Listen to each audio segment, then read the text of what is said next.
KXNU. Then they changed formats at KLPW, and they play music now. And I don't do music. They didn't have room for a talk show. And they said, hey, if you want to stick around and spin records for us on the weekend, we'd love to have you. And I thanked them, but I said, no, I'll do it. No thanks, but no thanks. And I started doing this podcast. And even when I did the Good Life show, which was played on Sundays, you had to make sure that, we need 3 segments. The first one needs to be 14 minutes long. The second one needs to be 15 minutes long. The third one needs to be 18 minutes and 35 seconds long. And you had to do that because you had to put in the PSAs and the commercials and the news and everything else, okay? And then you upload it, and then that stuff is inserted into the time slots. Okay, so, this has to be 15 minutes long. And I'm really to a good point, and I got to stop, okay? More when we come back. More after this, okay? After a word from our sponsors. With the podcast, my podcasts are generally about 40 minutes long. Sometimes they're 30. They've been as short as 20. Sometimes they go an hour or more. When the Gray Falcon comes on, we generally go for 2 hours, okay? Yes. You can do whatever you want. It's your show. It's your deal. You're the man. There's no man with his jackboot on your neck saying, do it this way. You can do whatever you want. You can curse. You can not curse. You can scream, yell, holler, do whatever you want. Do it alone. Do it with 12 people. Doesn't matter. You're doing your own thing. Yeah, I feel like, and I do feel like there's always, see, I'm a weird person in the sense that I'll get big ideas. See, I'm an idea man. I get big ideas. I think of something that sounds cool. And it could be something that's artistic or something that's more on the physical line. It could be anything, but whatever it is, I get big ideas. And not that they're bad ideas, but it's just that if you don't stick with it, it's not going to turn into anything special. And so, I mean, I had the whole podcasting idea, and compared to most of my ideas in life, it went a lot further than anything else. And hopefully it's still going to, but I'm a thinker, but I'm not always a doer. I tend to, you know what I do? I do what Dave Ramsey calls paralysis of the analysis. I think about it too much. You just got to do it. You're not going to learn unless you do it. You're not going to get over the nervous feeling if you don't do it. And even today, I mean, I feel great right now. But for the 5 minutes before you called, I was like pacing. I was like in a cold sweat. And then I realized that like I was breathing hard. So I had to sit down and like cool down because I can't be on the phone huffing and puffing with you, you know? Yeah, sure. But the more you do these things, it's not nerve wracking because you're used to it, you know? Well, see, that's the pandemic. Actually, when this whole pandemic hit, because I had a rule. If I was going to have a guest, I wanted the guest in studio, or occasionally I would take the studio to the guest. I didn't like phone lines because I like looking across at somebody. I like reading their face. I like having them over. You have a drink while you're doing it. You turn it into a social event, okay? And then the pandemic hit.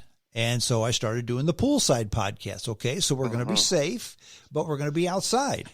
And that worked out well because we came in, we did social distancing. I had the big, long 8-foot table, one person at one end, one at the other. The mic cord stretched just fine. So we were able to stay outside, social distance, and we could still do the podcast. And then wintertime hit. And then what do you do? Well, I had to use the phone line. And I'm here to tell you, I'm anal retentive when it comes to audio, but I don't mind doing the phone lines anymore. I really don't. It's a whole lot easier to get guests because to come out here to, East Central St. Charles County, it's sometimes an hour drive for some people, sometimes more. That's a lot to ask somebody. Yeah, get in your car and come out, drive a whole hour after working all day long and do my dopey podcast.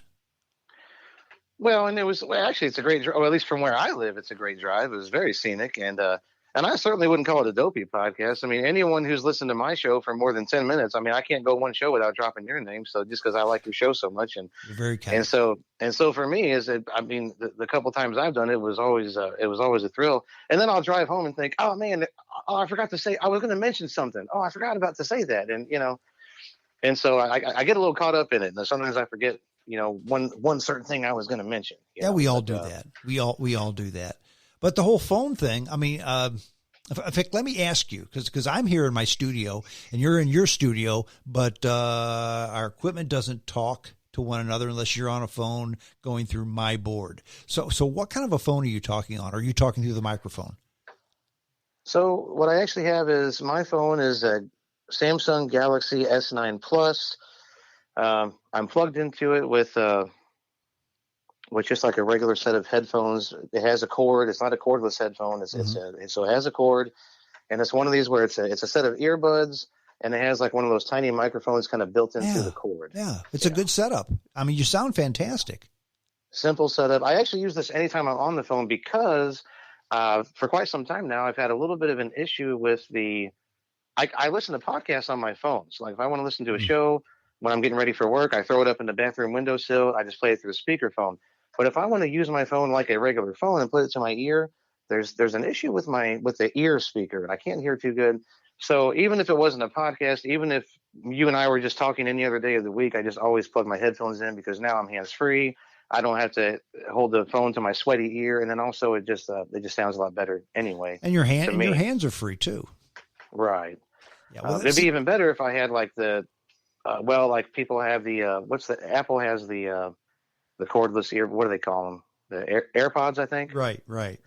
And then Samsung has their version of that, which I can't think of what they're called right now, but they're the exact same price. They're probably very similar in technology. Mm-hmm.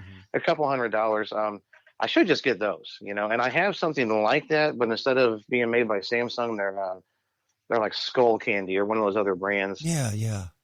They're great for podcasting, but for some reason, the microphone that's built into these cordless earbuds, and they'll stay in my ear. I can do chores around the house. I can barbecue and do whatever I want to, and I can listen. But if I want to talk on them, people can't seem to hear me. So otherwise I would have used those.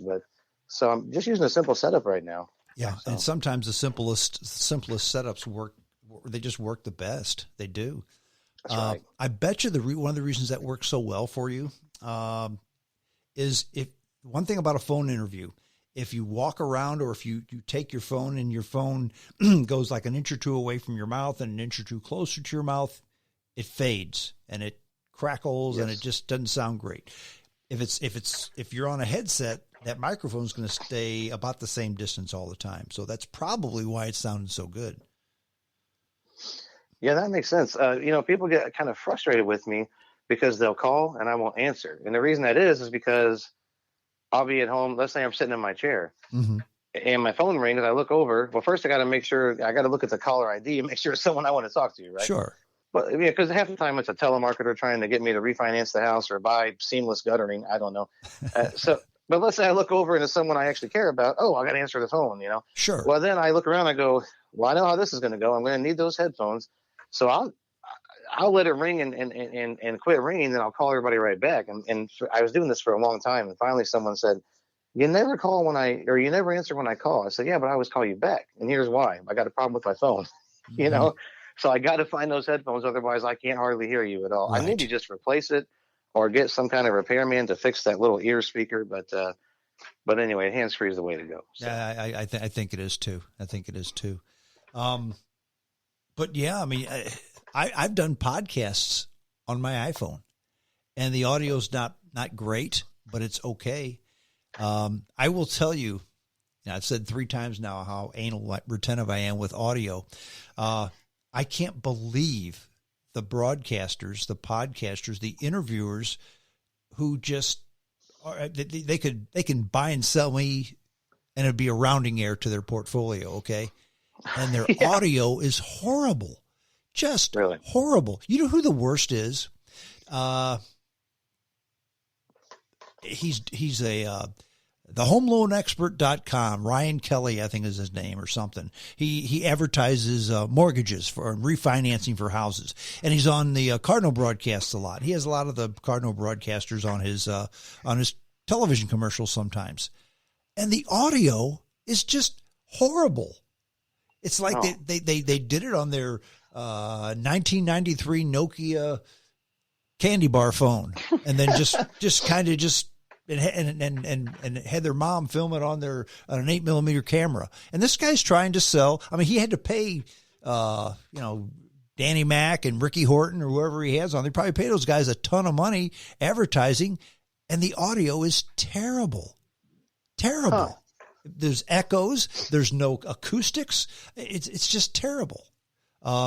Jordan Peterson, you know who he is, right? Well, I've heard of him, but I don't know a lot about him. Wasn't he the one? Is he the one that said, clean your room? Yep, that's him. That's Okay. him. He's a clinical psychologist, and he's one of the smartest men in the world, in my opinion. He's a bright guy. He's got a lot to say. He's one of my idols. And his podcast, he does it in his basement with an echo. And I don't think he spent $15 on the equipment. He couldn't have. He could. It's Rusty. There's been times where I've really enjoyed it, but I've just turned it off because the audio is so bad. Okay. See, and that was my first thing is even though I hadn't even done a first real show yet, my feeling was even if I have something good to say, no one's going to want to listen to it if they can't stand to listen to That's exactly right. And your audio on your show's good. Right. And I have these, I guess like some homemade sound deadening panels that I made with some cheap lumber from Lowe's. Yeah. And I stretched the material over them and I stapled it. And so when I first did it, I took a picture of the room and I sent it to some of my friends and family, kind of like, hey, look at me. I'm a bigwig. I'm building the studio. But the thing is, I was supposed to fill those with, either foam or some kind of cloth or some kind of material. Mm-hmm. And so right now they're really just for looks. And once I actually fill them, I think it's going to get even better. But and I should have had it done already. Again, I put things off. Well, I'm looking at your studio on the Rusty Dell Facebook page, and what you have is a whole lot like I have. I took styrofoam and covered it with felt, and then stuck those on the wall. I mean, whatever you do. And right now in my studio, it's a spare bedroom. It was one of the kids' bedrooms once upon a time. I opened the closet door. My clothes for the next day that I'm going to wear tomorrow, they're hanging on the back of the door. That's all sound deadening stuff. Okay. I remember that. I had one piece of styrofoam that I didn't hang on the wall because I didn't have a real good place to put it. I stick that up in front of me. I take a sweatshirt and I throw that in front of me to help deaden the sound. And that's really all you need. And it's not television. I mean, I've done this stupid podcast, sitting here in my pea-stained underwear, and nobody knows. You just don't know because it's radio. It's not audio. It's not video. It's just radio. And I'll look around at my Bigfoot poster and my Shadowland poster and my picture of Art Bell and my two Pikachu that are sitting over there and my extraterrestrial highway picture, and it makes me smile. Okay. Yeah.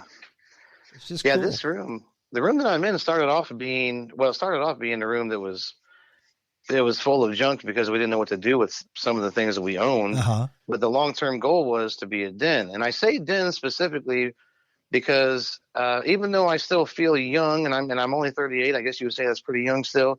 But at the same time, I'm a little bit too old. I don't like the term man cave. I don't know what it is, but I don't like it. I don't like that either. It's just not what, if you have a man cave, great, invite me over. We'll have a beer. I like your man cave, but I didn't want a man cave. And so I always said, well, one day this is going to be my den. And so I had some plans. I wanted to make it, I maybe have a bookshelf, some things to read. I wanted don't ask me why. I wanted a globe. I know nothing about geography, but it seems like the kind of egghead thing you'd put in your den. Yeah. Okay. And so it was going to be a den. And then when all of a sudden I decide I've been waiting too long, it's time to get this hobby going. Well, the den was more or less out the window, and it's like, no, this is the studio now. So what do we do to turn it into a studio? And there's still some clutter in here. It might be helping, maybe. No, clutter absolutely helps. Because an empty room's going to echo anyway. That's right. So, you want clutter. I mean, that's what those things hanging on the wall are. They're just clutter. You want as much of that kind of stuff up as possible, so the sound doesn't bounce off of anything. Something absorbs it. And by the way, just for your information, I do have a man cave. It's called my house. Yeah. Yeah, I'm not one of these, I'll go ahead and buy the house and I get the 8x10 section in the corner that I can do my thing in. No. My man cave is my house. Nice. Yeah. Nice. Yeah. Well, that's a good point. I don't know if I can get away. Now my wife is the nicest person in the world, but I don't know if I can get away with saying the whole house is my man cave, but I can for sure have a big portion of it for sure. Well, and when I say that, I'm not being a pompous ass saying, well, this is my way or the highway. If she doesn't like it, she can beat it. No, I don't mean that at all. It's just that hey, let's do something this way, and we'll talk about it, and we agree.